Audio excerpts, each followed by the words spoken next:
மாண்புமிகு தமிழக முதல்வர், தமிழக நிரந்தர முதலமைச்சர், தமிழக வெற்றிக் கழகத்துடைய தலைவர் வெற்றி தளபதி அவர்கள் தமிழகம் முழுவதும் இருக்கின்ற பல்வேறு பணிகளை சீரோடும் சிறப்போடும் எழுச்சியோடும் இன்றைக்கு நடத்தி வருகிறார்கள்.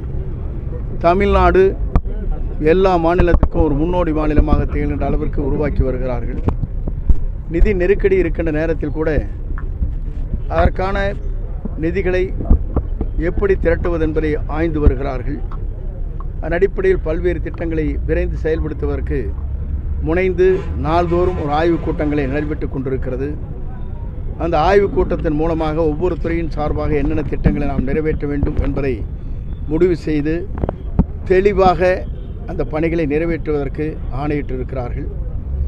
இந்தியாவில் தமிழ்நாட்டில் புரட்சித் தலைவர் எம்ஜிஆர், புரட்சித் தலைவர் அம்மாவுக்கு பிறகு தமிழ்நாட்டில் ஒரு எழுச்சிமிக்க நிலையை உருவாக்குவதற்கு தமிழ்நாடு முதலமைச்சர் அவர்கள் அன்றைக்கு முதலே அமைச்சரவை கூட்டம் கூட்டிய போதே 5 ஆண்டு கால திட்டம் என்று 463 பக்கங்கள் 36 பக்கங்களை வெளியிட்டு இதுவரையிலும் இந்தியாவில் யாரும் செய்துவிட முடியாத சாதனைகளை படைத்திடல் வேண்டும் என்ற முறையில் ஒவ்வொரு துறையும் எவ்வளவு திட்டப்பணிகள் இருக்கிறது என்பதை ஆய்வு செய்து முதல் அமைச்சரவை கூட்டத்தில் வெளியிட்டிருக்கிறார்கள். இது தமிழ்நாட்டில் வரலாற்றில் முதல் முறையாக உருவாக்கப்பட்ட ஒன்று. ஆகவே அவரை பொறுத்தவரையிலும் இதுபோன்ற பணிகள் விரைந்து செய்வதற்காக நம்முடைய ஈரோடு சுதா ஹாஸ்பிட்டல் அன்பிற்கினிய சகோதரர்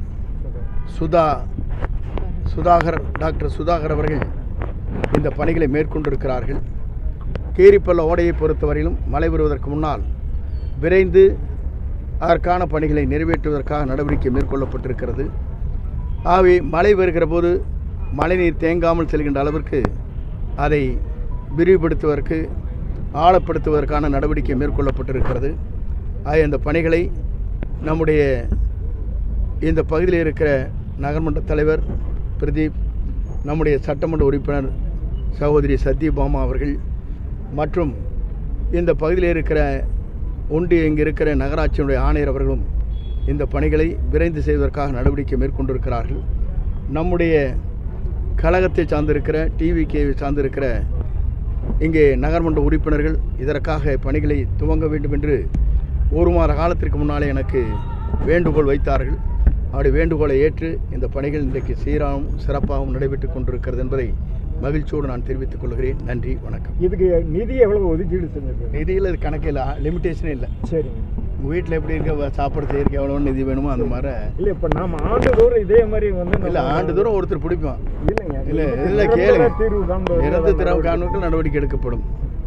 அதெல்லாம் அதுக்கான பணிகளை நாங்கள் செய்கிறோம். இப்போ தான் ஆட்சிக்கு வந்திருக்கிறோம்.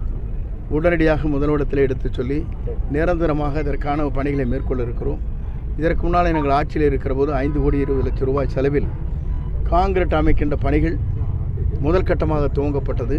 அது இப்போது தொடர்ந்து நடைபெறுவதற்கு நடவடிக்கை மேற்கொள்ளப்படும்.